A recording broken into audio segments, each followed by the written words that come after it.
اعوذ باللہ من الشیطان الرجیم، بسم اللہ الرحمن الرحیم۔ سامعین و ناظرین کرام، السلام علیکم ورحمۃ اللہ وبرکاتہ۔ بانی پاکستان قائد اعظم محمد علی جناح نے 11 اگست 1947 کو دستور ساز اسمبلی میں تقریر کرتے ہوئے کہا: آپ آزاد ہیں اپنے مندروں میں جانے کے لیے، آپ آزاد ہیں اپنی مسجدوں میں جانے کے لیے، اور آپ آزاد ہیں ریاست پاکستان میں قائم کسی بھی عبادت گاہ میں جانے کے لیے۔ آپ کا تعلق کسی بھی مذہب سے، نسل سے، ذات سے ہو، سرکار کا، ریاست کا، اس سے کوئی سروکار نہیں ہوگا۔ ریاست پاکستان نہ کسی مذہب کو فروغ دے گا، نہ کسی مذہب کو دبائے گا۔ ہندو ہندو نہیں رہیں گے، مسلمان مسلمان نہیں رہیں گے، مذہب کے لحاظ سے نہیں بلکہ سیاسی طور پر۔ سامعین و ناظرین کرام، آپ نے قائد اعظم محمد علی جناح کی تقریر کا ایک حصہ سنا۔ قائد اعظم محمد علی جناح ریاست پاکستان کو چلانے کے لیے ایک رہنما اصول بیان فرما رہے ہیں۔ یہ عبارت ریاست پاکستان کو چلانے کے لیے بطور کلید کے ہے اور انتہائی واضح ہے، مگر بدقسمتی کی بات ہے کہ قائد اعظم محمد علی جناح کی وفات کے بعد پاکستان کے ارباب اقتدار و اختیار نے ان واضح ہدایات کو یکسر بولا دیا، اور جب کوئی قوم اپنی صحیح سمت کو کھو دیتی ہے تو پھر وہ کئی ایک راستوں پر چل نکلتی ہے۔ ایسا کیوں ہوتا ہے؟ ایسا اس لیے ہوتا ہے کہ سیدھا راستہ ایک ہی ہوتا ہے اور ٹیڑھے راستے کئی ایک ہوتے ہیں، اور آج پاکستانی قوم ایک دلدل میں پھنس چکی ہے، اور حساس دل اور محب وطن پاکستانی چیخ و پکار کر رہا ہے کہ پاکستان ٹوٹنے جا رہا ہے، پاکستان مٹنے جا رہا ہے، پاکستان ڈوبنے جا رہا ہے۔ اور نسبتاً کچھ پڑھے لکھے لوگ بحث مباحثہ کر رہے ہوتے ہیں کہ ہم نے من حیث القوم کہاں غلطی کی ہے۔ کچھ لوگ غلطیوں کی نشاندہی کے سلسلہ میں قائد اعظم کی مذکورہ تقریر کو بھی زیر بحث لا رہے ہوتے ہیں، مگر کوئی ایک بھی تبصرہ نگار ایسا نہیں ہے جو قائد اعظم کی مذکورہ عبارت سے صحیح مطالب اخذ کر سکے۔ خاکسار قائد اعظم کی مذکورہ تقریر پر تبصرہ کرنے کی کوشش کر رہا ہوگا، مگر پہلے یہ بتانے کی ضرورت ہے کہ پاکستان نے من حیث القوم اپنی صحیح سمت کو کیسے کھو دیا اور کیسے پاکستانی قوم ٹیڑھے راستوں پر چل رہی ہے۔ سامعین و ناظرین کرام، متحدہ ہندوستان کے چند ایک نام نہاد علماء پاکستان کے قیام کے ہی خلاف تھے، اور بعض پاکستان کے قیام کے بارے میں عجیب و غریب شرمناک دعا بھی کر رہے تھے۔ مثلا یہ کہا جا رہا تھا کہ کسی ماں نے کوئی ایسا بچہ نہیں جنا جو پاکستان کی پہ بنا سکے۔ یہ وہ لوگ تھے جو قائد اعظم کو کافر اعظم کہا کرتے تھے، اور یہ وہ لوگ تھے جو پاکستان کو ایک بازاری عورت سے تعبیر کیا کرتے تھے، پاکستان کو پلیدستان اور کافرستان کا نام دے رہے ہوتے تھے۔ یہ وہ لوگ تھے جو اسلام دشمن عناصر کا اہلکار تھے، اور جب پاکستان بنا تو ان نام نہاد علماء نے کہا کہ شکر ہے کہ ہم پاکستان بنانے کے گناہ میں شامل نہ تھے، لیکن پاکستان میں آنا ان لوگوں کی مجبوری تھی، کیونکہ مذہب کے نام پر ان کی جو چھوٹی بڑی دکانیں تھیں، ان دکانوں کے گاہک پاکستان میں منتقل ہو رہے تھے۔ نام نہاد علماء کو اپنے ماحول کے ہندوستانی مسلمانوں کے ساتھ پاکستان آنا پڑا۔ پاکستان آ کر ان نام نہاد علماء نے اپنے غیر ملکی آقاؤں کے اشاروں پر پاکستان کو کمزور کرنے کا پروگرام بطور خاص اپنے ہاتھ میں لیا، اور ریاست پاکستان میں نئی حکومت مگر کمزور حکومت کو مذہب کے نام پر بلیک میل کرنا شروع کر دیا، اور مذہب کے نام پر بلیک میل کرنے کے لیے نام نہاد علماء کا آسان ہدف جماعت احمدیہ ہے۔ گو پاکستان میں کئی ایک فرقے ہیں، ان فرقوں کے ایک دوسرے کے خلاف کفر کے فتوے ہیں، واجب القتل ہونے کے فتوے ہیں، اور روزانہ ہی مذہب کے نام پر ایک دوسرے کو مارا پیٹا جا رہا ہوتا ہے اور قتل و غارت کی جا رہی ہوتی ہے، مگر حکومت کو بلیک میل کرنے کے لیے ان نام نہاد علماء کے پاس جماعت احمدیہ کے نام کے سوا اور کوئی کامیاب حربہ نہ ہے۔ کسی کو انفرادی طور پر گرانا ہو، اس کے خلاف احمدی ہونے کا یا احمدیوں کے ساتھ ہونے کا الزام لگا دیتے ہیں، پھر جو لوگ پروپیگنڈا کرتے ہیں اور اپنا ٹارگیٹ حاصل کر لیتے ہیں۔ ان نام نہاد علماء نے احمدیوں کے خلاف 1953 کے اور پھر 1974 کے اور پھر 1984 کے حالات پیدا کیے۔ مذہب کے نام پر جھوٹے طور پر اور غلط طور پر احمدیوں کے خلاف اسلام ایسی قانون سازی کی گئی جو انسان کے بنیادی حقوق کے بھی خلاف ہے۔ اس قانون سازی کے انتہائی گندے، گہرے اور بھیانک اثرات نہ صرف پاکستان میں بلکہ عالم اسلام میں ظاہر ہو رہے ہیں۔ اس سے عدم برداشت اور دہشت گردی نے جنم لیا ہے۔ دہشت گردوں کے حملوں میں پاکستان میں ہزاروں لوگ اور پاکستان فورسز کے جانثار اپنی جانیں قربان کر چکے ہیں، اور ابھی یہ جنگ جاری ہے۔ پاکستان اور عالم اسلام کا امن تباہ و برباد ہو کر رہ گیا ہے۔ پاکستان اور عالم اسلام میں مختلف دہشت گرد تنظیمیں اور گروپ پیدا ہو گئے ہیں۔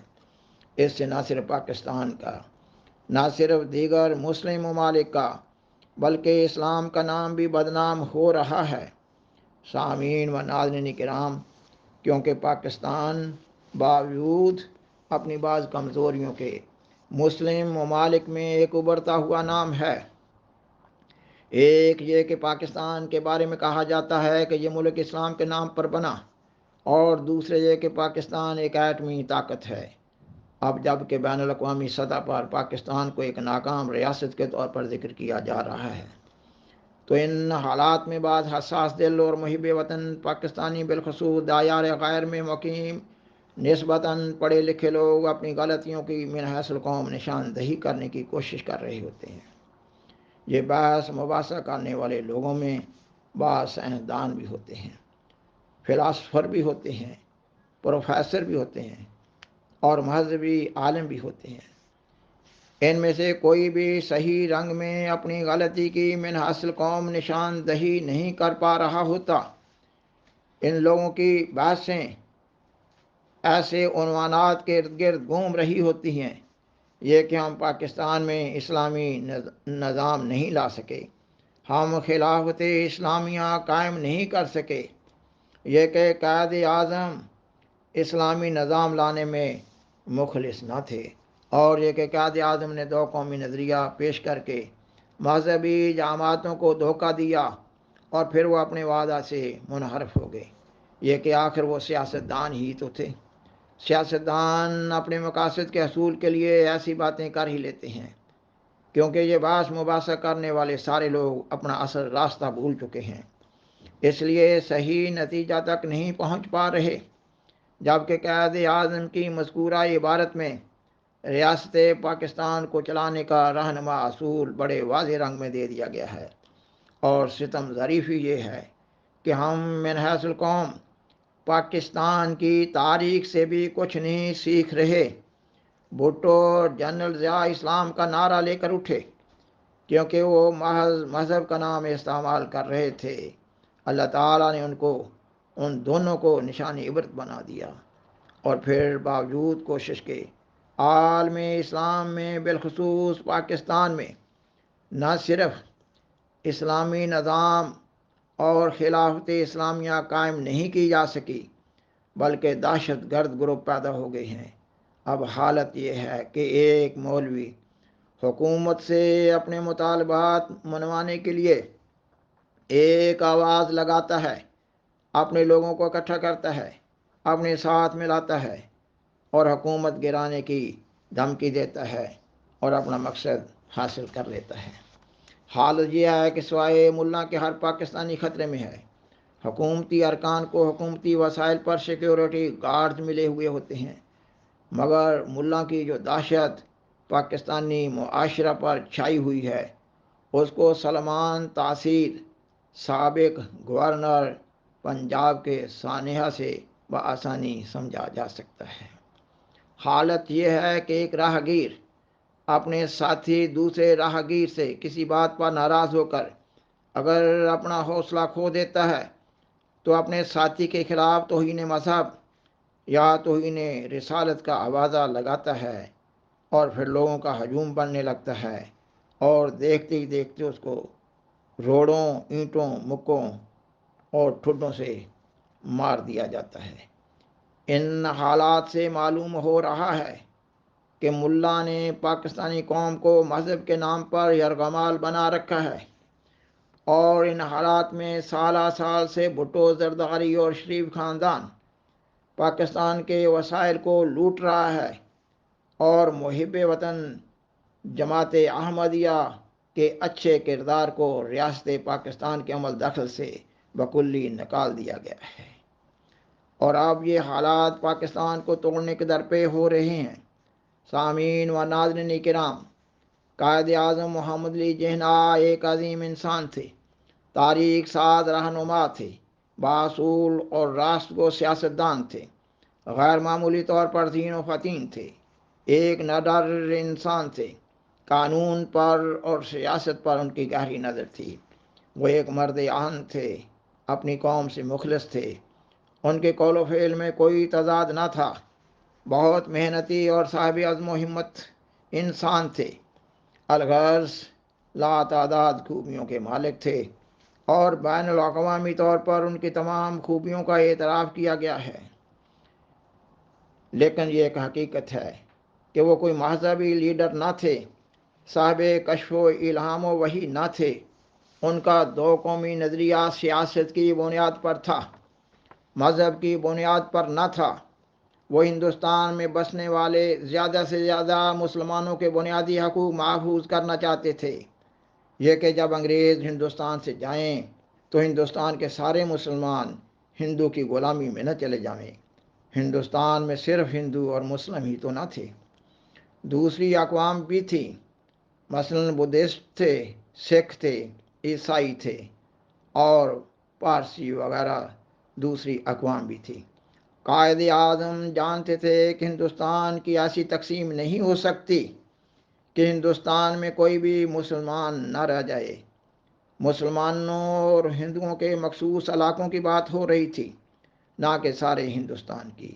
یہ ایک حقیقت ہے کہ دو قومی نظریہ اور دو قومی نعرہ سچ پر مبنی نعرہ تھا، اور مسلمانوں کے سیاسی اور بنیادی حقوق کے تحفظ کے لیے تھا۔ قائد اعظم محمد علی جناح مغربی ریاستوں کی سیاست اور جمہوریت کا انتہائی گہری نظر سے مطالعہ کر چکے تھے، اور ہندوستان کے عوام الناس کے حالات کو بھی جانتے تھے۔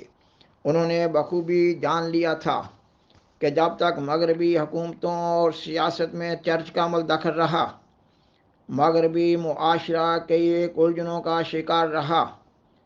پاکستان میں ملا کی مداخلت سے جو کھچڑی اب پک چکی ہے، محمد علی جناح یہ کھچڑی نہ پکانا چاہتے تھے، اور سوال پیدا ہوتا ہے کہ اگر وہ اسلامی نظام لانا چاہتے تو کس فرقے کا اسلام لاتے؟